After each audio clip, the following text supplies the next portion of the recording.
Hello. Welcome to Market Discussion of the Day. Today, March 13, 2025, Thursday ആണ്. So market ഡിസ്കഷനിൽ പോകുന്നതിന് മുന്നേ ആയിട്ട് നമ്മളുടെ പുതിയൊരു ബാച്ച് അടുത്ത തിങ്കളാഴ്ച സ്റ്റാർട്ട് ചെയ്യുന്നുണ്ട്. ഫ്രീ ആയിട്ട് ഫോറക്സ് ട്രേഡിംഗ് പഠിക്കണം എന്നുള്ള എല്ലാ ആൾക്കാർക്കും എൻ്റെ ഡിസ്ക്രിപ്ഷനിൽ എൻ്റെ നമ്പർ ഉണ്ടാവും. എനിക്ക് മെസ്സേജ് അയച്ചു കഴിഞ്ഞാൽ ബാക്കി കാര്യങ്ങൾ ഞാൻ കോർഡിനേറ്റ് ചെയ്യുന്നതായിരിക്കും. Okay, so coming to market discussion, coming to fundamental side. സോ ഇന്നലെ നമ്മൾ മാർക്കറ്റിൽ നിന്ന് മാറി നിൽക്കണം എന്നുള്ള കാര്യം പറഞ്ഞിട്ടുണ്ടായിരുന്നത്. കാരണം ഇന്നലെ CPI ഡേറ്റ ആയിരുന്നു US-ൽ നിന്ന്. അപ്പോൾ CPI ഇന്നലെ നോക്കാൻ നേരത്ത് നമുക്ക് ഫോർകാസ്റ്റ് വന്നിട്ട് 0.6 ആയിരുന്നു, പ്രീവിയസ് വന്നിട്ട് 0.5% ആയിരുന്നു. പക്ഷേ ആക്ച്വൽ ഡേറ്റ വന്നപ്പം 0.2% ആയി. ഓക്കെ, അതായത് കുറഞ്ഞു.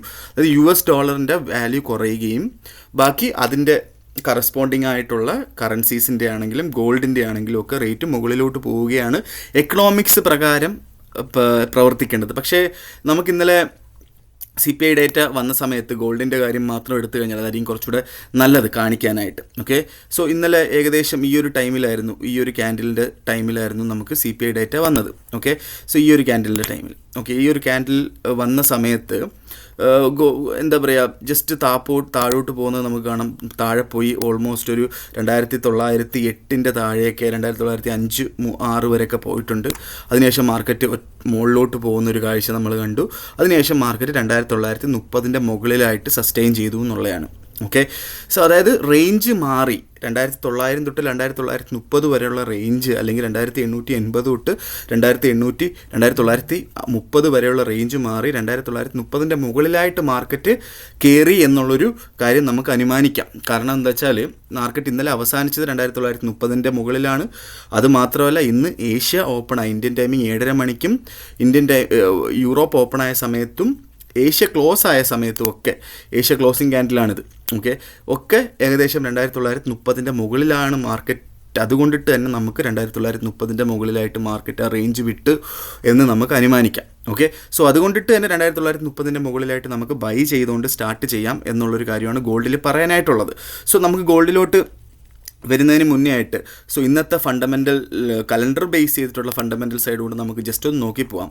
ഇന്ന് പ്രത്യേകിച്ച് ഭയങ്കരമായ ന്യൂസുകളൊന്നും ഇല്ലെങ്കിലും ഇനിഷ്യൽ ജോബ്ലെസ് ക്ലെയിം എല്ലാ വ്യാഴാഴ്ചയും വരുന്ന ഇനിഷ്യൽ ജോബ്ലെസ് ക്ലെയിം 12:30 മണിക്കാണ്. സാധാരണ വരുന്നതിനും 1 മണിക്കൂർ മുന്നേ ആയിട്ടാണ് ഇനിഷ്യൽ ജോബ്ലെസ് ക്ലെയിം വരുന്നത്. UK ടൈമിംഗ് ആണ് കേട്ടോ, 12:30 മണിക്കാണ് വരുന്നത്. കഴിഞ്ഞ ആഴ്ച വരെ 1:30 മണിക്കാണ് വന്നുകൊണ്ടിരുന്നത്. അപ്പം ഡേ ലൈറ്റ് സേവിങ്ങിൻ്റെ ഭാഗമായിട്ട് മാർക്കറ്റ് 1 മണിക്കൂർ നേരത്തെ സ്റ്റാർട്ട് ചെയ്യുന്നത് പ്രകാരമാണ് ഈ ഒരു ചേഞ്ചസ് വരുന്നത്. അതൊക്കെ ഞാൻ ഇന്നലത്തെ മാർക്കറ്റ് ഡിസ്കഷനിൽ പറഞ്ഞിട്ടുണ്ടായിരുന്നു. ഓക്കെ, സോ അതുമാത്രമല്ല, റഷ്യ ഉക്രൈൻ വാറിൻ്റെ അതിൻ്റെ മീറ്റിങ്ങുകളൊക്കെ US-ഉം യുക്രൈനും തമ്മിൽ സൗദി അറേബ്യയിൽ നടന്നുകൊണ്ടിരിക്കുകയാണ്. അപ്പോൾ അതിൻ്റെ അപ്ഡേറ്റുകൾ വരാൻ കിടക്കുന്നു. സോ അതൊക്കെ ബാക്ക്ഗ്രൗണ്ടിൽ കുറേ കാര്യങ്ങൾ നടക്കുന്നുണ്ട്. അതേപോലെ തന്നെ US പ്രസിഡൻറ്റ് ഉക്രൈൻ പ്രൈം മിനിസ്റ്ററുമായിട്ടൊരു മീറ്റിംഗ് ഉണ്ടായിരുന്നു. അതിൽ ഓപ്പണായിട്ട് US പ്രസിഡൻറ്റും അയർലൻഡ് പ്രൈം മിനിസ്റ്ററുമായിട്ടുള്ളൊരു മീറ്റിംഗ് ഉണ്ടായിരുന്നു. സോ അതിനകത്ത് ഓപ്പണായിട്ട് അയർലൻഡ് പ്രസിഡൻറ്റ് ചെയ്തിട്ടുള്ള കുറേ കാര്യങ്ങളെ പുള്ളി വിമർശിച്ചുകൊണ്ട് സംസാരിക്കുകയൊക്കെ ഉണ്ടായി. സോ ഇതൊക്കെ ബാക്ക്ഗ്രൗണ്ടിൽ നടക്കുന്ന കുറച്ച് കാര്യങ്ങളാണ്. സോ നമുക്ക് അതിനെക്കുറിച്ചൊന്നും അധികം പോകേണ്ട ആവശ്യമില്ല. ഓക്കെ, സോ നേരെ നമ്മൾ ടെക്നിക്കൽ സൈഡിലോട്ട് വരുമ്പോൾ നമ്മൾ ഫസ്റ്റ് ഓഫ് ഓൾ നമ്മൾ JPY-ലോട്ട് നമ്മളെല്ലാവർക്കും സ്റ്റാർട്ട് ചെയ്യുന്ന JPY-ലോട്ട് സ്റ്റാർട്ട് ചെയ്യുമ്പോൾ JPY ഇപ്പോൾ കറൻ്റ്ലി ട്രേഡ് ചെയ്തുകൊണ്ടിരിക്കുന്നത് 148.19 ആ ഒരു റേഞ്ചിലാണ് JPY നിൽക്കുന്നത്. ഓക്കെ, സോ JPY-യുടെ ഞാൻ ഇന്നലെയും പറഞ്ഞിട്ടുണ്ടായിരുന്നു, 150 കിട്ടിക്കഴിഞ്ഞാൽ സെല് ചെയ്യാം, 146 കിട്ടിക്കഴിഞ്ഞാൽ ബൈ ചെയ്യാം. അതേ കാര്യമാണ്. കാരണം ഇന്നലെ ഒരു ഓപ്പർച്യൂണിറ്റിയും കിട്ടിയിട്ടുണ്ടാവില്ല, പക്ഷെ നമുക്ക് ഉറപ്പായിട്ടുള്ള ഓപ്പർച്യൂണിറ്റീസ് എടുക്കുന്നതല്ലേ നല്ലത്.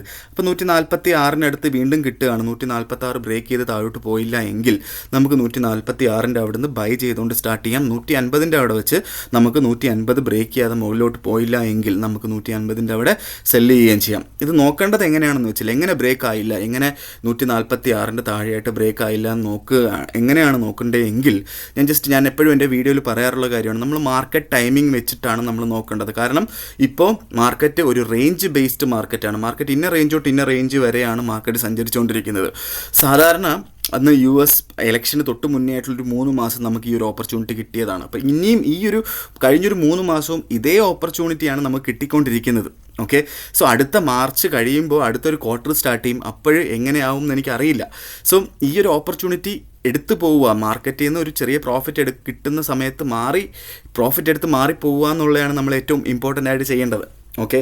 സോ ഫസ്റ്റ് ഓഫ് ഓൾ നമ്മൾ JPYയിലോട്ട് നമ്മൾ 146 താഴെയായിട്ട് എങ്ങനെ ക്രോസ് ചെയ്തില്ല, അല്ലെങ്കിൽ ഏതൊരു ഞാനിപ്പോൾ പറയുന്ന എല്ലാ പേഴ്സിനകത്തും നമ്മൾ എടുക്കേണ്ട ബൈ പോയിൻ്റ് ആണെങ്കിലും സെൽ പോയിൻ്റ് ആണെങ്കിലും നമ്മൾ എങ്ങനെ അത് ഡിറ്റർമിൻ ചെയ്യേണ്ടത് എങ്ങനെയാണെന്ന് വെച്ചാൽ മാർക്കറ്റ് ടൈമിംഗ് വെച്ചിട്ടാണ്. അപ്പം ഇന്ത്യൻ ടൈമിംഗ് വെച്ചിട്ട് തന്നെ പറയാം, കാരണം ഇന്ത്യൻ വ്യൂവേഴ്സാണ് കൂടുതലുള്ളത്. അതുകൊണ്ടിട്ട് ഇന്ത്യൻ ടൈമിംഗ് 7:30 മണിയാണ് ഞാൻ കൺസിഡർ ചെയ്യുന്നത്. 7:30 മണിക്കാണ് ഏഷ്യയിൽ കൂടുതൽ വോളിയം വരുന്നത്. അപ്പം 7:30 മണിക്ക് ഇപ്പം JPY നാളെ 146 കിട്ടുകയാണ്, 146 ബ്രേക്ക് ചെയ്തില്ല, 1 അവർ ക്യാൻഡിൽ എങ്കിൽ നമുക്ക് അവിടുന്ന് ബൈ ചെയ്യുന്നുണ്ട് സ്റ്റാർട്ട് ചെയ്യാം. ഓക്കെ. അതേപോലെ തന്നെ നമ്മൾ കൺസിഡർ ചെയ്യുന്ന രണ്ടാമത്തെ ടൈമിംഗ് എന്ന് പറഞ്ഞാൽ 11:30 മണി, അതായത് യൂറോപ്പ് സ്റ്റാർട്ട് ചെയ്യുന്ന സമയത്തും സെയിം കണ്ടീഷൻ ആണെന്നുണ്ടെങ്കിൽ നമുക്ക് അവിടുന്ന് ഒരു തീരുമാനം എടുക്കാം. അതേപോലെ തന്നെ ഏഷ്യ ക്ലോസ് ആവുന്ന ടൈമിംഗ്, ഇന്ത്യൻ ടൈമിംഗ് 2:30 മണി, US ടൈമിംഗ് 6:30 മണിയിൽ ഇന്ത്യൻ ടൈമിംഗ് 6:30 മണി US മാർക്കറ്റ് ഓപ്പൺ ആവുന്നതായിരിക്കും, 8:30 മണിയിൽ യൂറോപ്പ് ക്ലോസ് ആവുന്നതായിരിക്കും. അപ്പോൾ ഈ ഒരു സമയമാണ് നമ്മൾ ബേസിക്കലി നമ്മളൊരു ഡിസിഷൻ ക്യാൻഡിലായിട്ട് തീരുമാനിക്കുന്നത്. അതും 1 അവർ ക്യാൻഡിൽ ആണ് നമ്മൾ നോക്കേണ്ടത്. ഓക്കെ. സോ ഇതാണ് നമ്മൾ എന്താ പറയുക ഒരു ഡിസിഷൻ എടുക്കാനായിട്ട് നമ്മൾ ചെയ്യേണ്ട കാര്യം. ഓക്കെ. സോ ഇതാണ് എനിക്ക് JPYയിൽ പറയാനായിട്ടുള്ളത്. നേരെ നമ്മൾ യൂറോയിലോട്ട് പോകുമ്പം യൂറോ 1 ഇങ്ങോട്ട് താഴോട്ട് പോകത്തില്ല എന്നുള്ളൊരു കടമ്പിടുത്തം പിടിച്ച് മുകളിൽ തന്നെ നിൽക്കുകയാണെന്ന് തോന്നുന്നു. ഇന്നലെ നമ്മൾ പറഞ്ഞു 1.0800 കിട്ടിക്കഴിഞ്ഞാൽ ബൈ ചെയ്യാമെന്ന് പറഞ്ഞിട്ടുണ്ടായിരുന്നു. ഒരു ക്യാൻഡിൽ പോലും ഇന്നലെ 1.08 താഴെയായിട്ട് വന്നിട്ടില്ല. ഈ ആഴ്ചത്തെ ലോ പോലും 1.0810 ആ ഒരു ലെവലിലാണ്. സോ നമുക്ക് ഇനി ഒന്ന് വെയിറ്റ് ചെയ്ത് നോക്കാം. 1.08 അടുത്ത് കിട്ടുകയാണെങ്കിൽ അവിടുന്ന് ബൈ ചെയ്തുകൊണ്ട് സ്റ്റാർട്ട് ചെയ്യാം. 1.0750 താഴെയായിട്ട് സ്റ്റോപ്പ് ലോസ് ഇടണം എന്നുള്ളത് മാത്രമാണ് നമുക്ക് അതിനകത്തുള്ളൊരു കണ്ടീഷൻ. ഓക്കെ. സോ നമുക്ക് 1.0830 മെനഞ്ഞാന്നൊക്കെ വന്ന ക്യാൻഡിലുണ്ടല്ലോ, അവിടെയൊക്കെ വരികയാണെങ്കിലും നമുക്ക് ബൈ ചെയ്യാം. 1.0820 കിട്ടുകയാണെങ്കിൽ പോലും ബൈ ചെയ്യാം. പക്ഷേ സ്റ്റോപ്പ് ലോസ് 1.0750 താഴെയായിട്ട് ഇടണം. അപ്പം സ്റ്റോപ്പ് ലോസ് കുറച്ചും കൂടെ കൂടും, ഒരു $2-3 കൂടുകയും ചെയ്യും എന്നുള്ളൊരു കാര്യം മനസ്സിൽ വെച്ചുകൊണ്ട് വേണം ആ ഒരു ബൈ എടുക്കാനായിട്ട്. സെൽ സൈഡ് ഞാൻ ഒരിക്കലും റെക്കമെൻഡ് ചെയ്യുന്നില്ല. അപ്പോൾ 1.0800 അടുത്ത് കിട്ടുകയാണെങ്കിൽ നമുക്ക് യൂറോ ബൈ ചെയ്തുകൊണ്ട് സ്റ്റാർട്ട് ചെയ്യാം. ഓക്കെ. സോ എന്താ പറയുക, നമ്മുടെ GBPയിലോട്ട് വരുമ്പോൾ GBP ഇപ്പോൾ കറൻ്റ്ലി ട്രേഡ് ചെയ്യുന്നത് 1.29543 എന്നുള്ള റേഞ്ചാണ്. GBPയും 1.2800 നല്ലൊരു ബൈ കിടക്കുന്നത്, അവിടെയാണ് നല്ലൊരു സപ്പോർട്ട് ഉള്ളത്. വീണ്ടും അവിടെ കിട്ടുകയാണെങ്കിൽ നമുക്ക് ബൈ ചെയ്തുകൊണ്ട് സ്റ്റാർട്ട് ചെയ്യാം. അല്ല, നമുക്ക് അവിടെ കിട്ടിയില്ല എങ്കിൽ 1.29 നിന്നൊന്നും ബൈ ചെയ്യാൻ ഞാനിട്ട് ഒരിക്കലും റെക്കമെൻഡ് ചെയ്യുന്നില്ല. 1.300 മുകളിലായിട്ട് മാർക്കറ്റ് കടന്നു എന്ന് ഉറപ്പ് വരുത്തുന്ന സമയത്ത് നമുക്ക് അവിടുന്ന് വേണമെങ്കിലും ബൈ ചെയ്തുകൊണ്ട് സ്റ്റാർട്ട് ചെയ്യാം എന്നുള്ളൊരു കാര്യമാണ്. ഓക്കെ. സോ നേരെ നമ്മളുടെ എപ്പോഴും നമ്മൾ പറയാറുള്ള നമ്മുടെ ഗോൾഡിലോട്ട് വരുമ്പോൾ, ഗോൾഡ് ബേസിക്കലി ഇപ്പോൾ ട്രേഡ് ചെയ്തുകൊണ്ടിരിക്കുന്നത് 2943 അല്ലേ. സോ ഇന്നലെ നമ്മൾ പറഞ്ഞിട്ടുണ്ടായിരുന്നു 2930 മുകളിലായിട്ടാണ് ഇന്ന് മാർക്കറ്റ് സ്റ്റാർട്ട് ചെയ്യുന്നുണ്ടെങ്കിൽ അവിടുന്ന് ബൈ ചെയ്യണമെന്ന്. സോ നമുക്ക് കണ്ടാൽ അറിയാം, ഏഷ്യൻ മാർക്കറ്റ് ക്ലോസ് ആവുന്ന സമയത്ത്, അതായത് ഇന്നത്തെ ദിവസം ഏഷ്യൻ മാർക്കറ്റ് ക്ലോസ് ആയ സമയത്ത് 2935 ഒക്കെ അടുത്തായിട്ട് കിട്ടിയിട്ടുണ്ട്. അപ്പോൾ അവിടെ വെച്ച് ബൈ ചെയ്തിട്ടുണ്ട്, ഞാൻ അവിടെ വെച്ച് ബൈ ചെയ്തു. അപ്പോൾ അവിടെ വെച്ച് ബൈ ചെയ്തിട്ടുള്ള ആൾക്കാർക്ക് ഉറപ്പായിട്ടും ഇപ്പം നല്ലൊരു പ്രോഫിറ്റ് കിട്ടിയിട്ടുണ്ടാവും അല്ലേ. സോ ഇന്ന് ഞാൻ എക്സ്പെക്ട് ചെയ്യുന്ന പ്രോഫിറ്റ് എന്ന് പറഞ്ഞാൽ 2953-55 റേഞ്ചിലാണ് US മാർക്കറ്റൊക്കെ ഓപ്പൺ ആയതിനു ശേഷം പോകുമെന്ന് ഞാൻ പ്രതീക്ഷിക്കുന്നത്. അതുകൊണ്ട് ഞാൻ ഇതുവരെ ടേക്ക് പ്രോഫിറ്റ് ചെയ്തിട്ടില്ല. ഓക്കെ. സോ ഇനി വീണ്ടും ഒന്നും കൂടെ മാർക്കറ്റ് റീട്രേസ് ചെയ്ത് 2930 മുകളിലായിട്ട് കിട്ടുകയാണെങ്കിൽ നമുക്ക് ബൈ ചെയ്തുകൊണ്ട് സ്റ്റാർട്ട് ചെയ്യാം. 2945 അവിടെ നിങ്ങൾക്ക് കണ്ടാൽ മനസ്സിലാവും അല്ലേ. ഇവിടെ ആയിട്ട് നമുക്കൊരു നല്ലൊരു സപ്പോർട്ടുണ്ട് എന്നുള്ളൊരു കാര്യം റെസിസ്റ്റൻസ് ഉണ്ടെന്നുള്ളൊരു കാര്യം മനസ്സിലാവും. ഇത് റെസിസ്റ്റൻസ് ആണല്ലേ, അവിടുന്ന് മുകളിലോട്ട് പോയി താഴോട്ട് പോകുന്നൊരു കാഴ്ചയാണ് നമ്മൾ വീണ്ടും കണ്ടത്.